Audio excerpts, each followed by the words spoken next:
Alors, nous nous retrouvons une fois de plus pour ce dernier chapitre de notre module 6. Le chapitre consiste à analyser les données des clients afin, n'est-ce pas, de conduire ou d'apporter des modifications ou améliorations à notre stratégie. Donc, c'est un chapitre qui pouvait ne pas exister, mais j'ai voulu que ce soit comme un chapitre pratique où on peut nettement dire en détail, spécifiquement, au moins sur un seul angle, comment est-ce qu'une donnée bien spécifique d'un client peut nous permettre de modifier un angle de notre dans quel angle de ce business qu'on peut faire pour que ce soit profitable pour nous. Alors, il s'agit de notre programme de formation sur le e-commerce que nous avons baptisé Maîtriser et lancer votre e-commerce sans capital initial. Et vous comprendrez pourquoi on dit sans capital initial si vous faites partie de ce programme depuis le début. Alors, comme je disais tout à l'heure, il est question, n'est-ce pas, de parler du module 6 qui traite, n'est-ce pas, du module 6, mais surtout du chapitre 6 aussi. Quelle coïncidence. Alors, le chapitre 6 également du module 6 qui traite de l'analyse des données des clients pour conduire à des améliorations. Qu'est-ce qu'on peut retrouver à l'intérieur? Bien évidemment, salut à tous et surtout à tous les passionnés, n'est-ce pas, de e-commerce. Dans ce cours, nous plongeons dans le dernier chapitre captivant de notre module sur l'engagement et la fidélisation des clients. Aujourd'hui, nous allons montrer comment analyser les données, n'est-ce pas, de vos clients peut produire ou conduire à des améliorations significatives dans votre entreprise en ligne. Donc, accrochez-vous aujourd'hui pour voir ne serait-ce que même si c'est un seul ensemble. OK? Dans cette section, nous allons explorer comment utiliser les données clients pour obtenir des informations précieuses. Nous parlerons par exemple de la collecte et de l'analyse des données clients comme premier point important pour conduire des améliorations. Nous allons également toucher un petit peu sur la personnalisation de l'expérience client. Vous voyez, ça revient toujours. Mais aussi et surtout l'identification des points faibles dans notre processus. Parfois, il est bien de notifier les points forts, mais c'est le point faible qui peut nous faire rester là où nous sommes. C'est en corrigeant les points faibles que nous avons que nous pouvons d'abord nous maintenir ou alors passer à un niveau supérieur de notre croissance. Okay? Il y a toujours, n'est-ce pas, des lacunes quelque part dans ce qu'on fait, même si ce qu'on fait est bien. Imaginez que vous corrigez ce que vous allez faire de mal. Alors, vous devenez vous rapprocher davantage de la perfection. Davantage, vous pouvez avoir, n'est-ce pas, de nouveaux clients. Vous pouvez expandre. Vous pouvez passer à l'expansion de votre business. Alors, qu'est-ce qu'on va dire ici? Si vous êtes prêt à découvrir comment la puissance des données peut faire passer votre entreprise au niveau supérieur de votre business, assurez-vous de vous abonner. Alors, accrochez-vous. Accrochez-vous parce que ça va secouer. Et on va voir en détail ce que les données que nous utilisons avec nos clients peuvent nous aider. Comment est-ce qu'ils peuvent être utiles, même pour des prises de décision ou pour des améliorations qu'on va apporter dans notre système tout entier ou dans sous-angle de notre système. Alors, la première étape pour conduire des améliorations est de collecter des données pertinentes. Évidemment, c'est nous qui allons définir quelle est la pertinence des données en fonction de ce que nous voulons atteindre comme objectif. Cela peut inclure, par exemple, des informations sur les achats, le comportement en ligne, ou même peut-être les préférences et les avis des clients. OK? Ça, c'est la première étape. Ensuite, analyser ces données pour identifier les tendances et les domaines à améliorer. Cette collecte d'informations et cette analyse de données vous aideront à prendre une décision, mais alors éclairée, pour améliorer votre produit, service et stratégie marketing afin de mieux répondre aux besoins de vos clients. Le but, si tu es en business, c'est pour répondre aux besoins de tes clients. Ce n'est pas un business pour deux choses. Beaucoup de personnes oublient pourquoi ils sont en business. Tu es en business pour répondre aux besoins des clients. Tu es en business pour être une solution. OK? Donc, c'est ce que beaucoup de personnes doivent savoir. Vous n'êtes pas en business seulement pour vous-même, mais seulement pour être une solution. Généralement, je ne pense pas en moi ou en mes business comme étant des entreprises de vente de marchandises ou de services, comme des entreprises de solutions. Vous devez être une solution pour n'importe quelle personne qui existe. Cette personne-là sera maintenant ton client parce que tu lui as donné, tu as échangé, tu lui as procuré une solution et en échange de cette solution, il t'a remis son argent sans se fâcher, étant content. En fait, il t'a même peut-être supplié pour te remettre son argent. C'est ça ce qu'on appelle vente. Vente sans persuader quelqu'un de lui vendre. Dans les modules de vente uniquement, stratégie de vente, je pourrais partager ça avec vous. Le meilleur moyen de vendre, c'est de faire l'effort de ne pas chercher à vendre un produit à quelqu'un. De chercher à lui faire. On n'a pas dit la solution. C'est lui qui détermine et se dit que tu es la solution. Parce que pour qu'un client vienne chez toi, il faudrait qu'il pense que tu es la solution, que tu n'es pas une solution, mais la solution, c'est à lui de le faire. C'est pas à toi de lui dire, je suis la solution. Non, dis-lui que fais-le savoir que tu es une solution. Démontre maintenant sans lui dire, démontre que la solution est peut-être unique. Là, le client va revenir et c'est lui qui va te suivre. Bon, on n'est pas dans un coup de sel, OK? Alors, nous parlons ici de la collecte des données. La collecte des données ici va vous permettre, n'est-ce pas, euh, de prendre des décisions éclairées pour améliorer vos produits, par exemple, vos services, votre stratégie marketing, afin de mieux répondre aux besoins de vos clients. Alors, qu'est-ce qu'on peut dire également? On parle de création de concours et challenge. C'est ce que j'ai dit tantôt, n'est-ce pas? Après la création de données, il y a la création de concours et de challenges. Organiser des concours et des challenges où les clients doivent créer des contenus liés à votre marque. Cela peut être amusant. Donc, nous avons parlé de ça sur le module précédent. Il est question ici de parler de l'identification des produits faibles.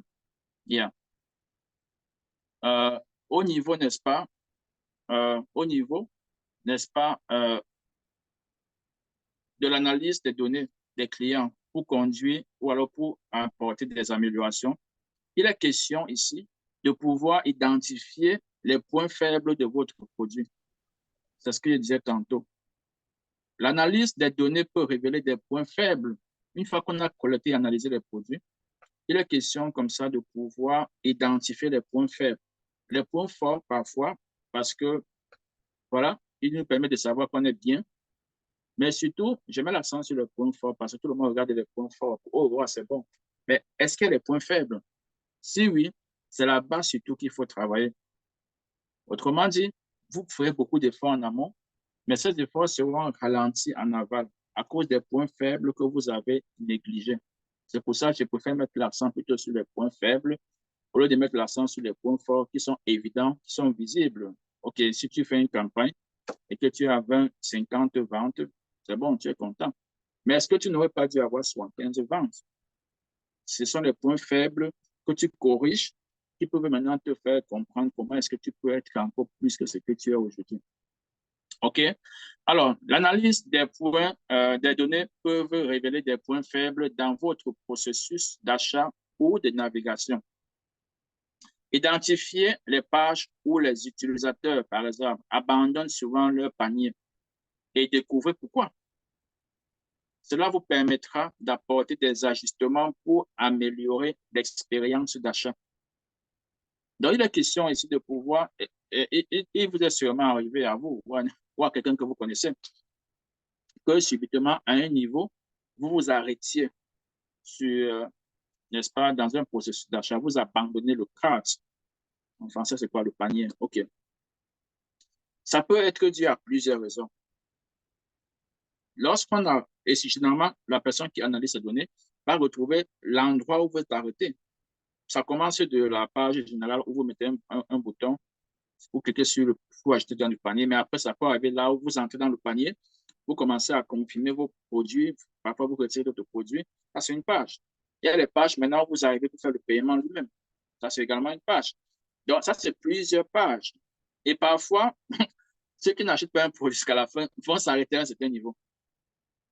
En analysant, par exemple, ça, par exemple, on dit quoi ici? Si de nombreux clients abandonnent leur panier à l'étape de paiement, par exemple, examiner si le processus est compliqué, OK? Ou s'il y a des problèmes techniques.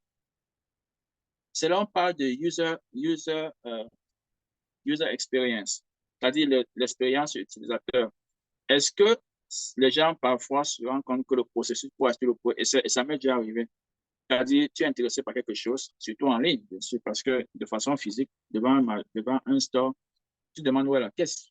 Tu te dis que la caisse est là. Mais même là-bas, si on te dit voilà la caisse, mais pour aller à la caisse, il faut prendre le deuxième étage, aller au troisième étage, revenir au basement, au sous-sol, rentrer dans une chambre, passer dans une autre chambre, pour aller faire le paiement, mais tu déposes la chaussure là-bas, tu sors, tu pars. D'accord, non? Donc voilà. Et maintenant, si c'est en ligne, mais généralement, physiquement, c'est pas compliqué. On te dit voilà la caisse là-bas, tu vas, tu payes, tu sors. Ou parfois, tu vois, les gens sont alignés pour faire le paiement. Mais alors, j'étais en train de dire, en ligne, il m'est arrivé plusieurs fois d'être intéressé par un produit, un service, je ne me rappelle plus de quoi, mais c'est déjà arrivé peut-être plusieurs fois, où tu as envie de faire le paiement, mais alors, tellement d'étapes intermédiaires que parfois, soit tu peux le laisser partir, tu es découragé, soit tu peux être interrompu, OK? Tu peux être interrompu par quelque chose, indépendamment de ta volonté, tu te retrouves à faire autre chose, après tu ne reviens plus. Et ça m'arrive plus ou moins sur tout ça, même parfois sur Amazon, où je fais des commandes, il faut que j'achète après, je suis interrompu, je pars. Mais c'est juste pour vous dire, lorsqu'on analyse, parfois, vous allez vous retrouver là où beaucoup de personnes s'arrêtent et pouvoir analyser ce qui se passe à cet endroit-là. Est-ce que c'est vous? Est-ce que c'est le client? Est-ce que c'est le site? Est-ce que c'est le prix lui-même? Bon, ce n'est pas le prix parce que les gens sont arrivés jusque-là. Donc, lorsque vous le faites, vous allez, n'est-ce pas, arriver à un niveau où vous avez des éléments qui permettent de prendre des décisions et de faire des améliorations. C'est ça le but de ce chapitre. Collecter des informations qui peuvent vous aider à faire des améliorations. OK? Yeah. Donc, il y a plusieurs moyens. Il y a plusieurs moyens. Par exemple, dans votre site, exactement, il y a des personnes, lorsqu'il y a des moyens que vous utilisez pour traquer combien de temps est-ce que les gens font dans certaines pages de votre site. Lorsque vous découvrez, il y a, n'est-ce pas, une page spécifique, et c'est parfois par expérience, par traquage que vous découvrez cela, vous verrez qu'il y a des plages spécifiques dans votre site où les gens passent plus de temps comparé aux autres pages. Il y a des pages où les gens ouvrent, ils changent seulement des pages. Il y a des pages où les gens, tu constates que les gens passent plus de temps. Alors, ça vous indique que vous devez améliorer votre stratégie marketing en incluant dans cette page-là beaucoup d'éléments que vous aimeriez partager avec vos clients et notamment intégrer des stratégies pour accrocher votre client. Accrocher veut dire créer une instance qui permette que votre client ait un autre échange demain avec toi. Le client, à ce moment-là, ça peut être la première et dernière fois qu'il visite ton site. Alors, s'il passe plus de temps à cet endroit-là, ou du moins, si tu sais qu'on passe le temps là à cet endroit, il est question de créer des situations là-bas qui va leur permettre davantage de vouloir encore y rester et de vouloir continuer demain avec toi. Comment ça se passe? On a vu ça dans le dernier cours. Il s'agit de l'implémentation, n'est-ce pas, des lead magnets. On a parlé des lead la dernière fois. Il est question de pouvoir créer des systèmes qui permettent de collecter les informations de votre client en échange des informations importantes à cet endroit-là spécifiquement.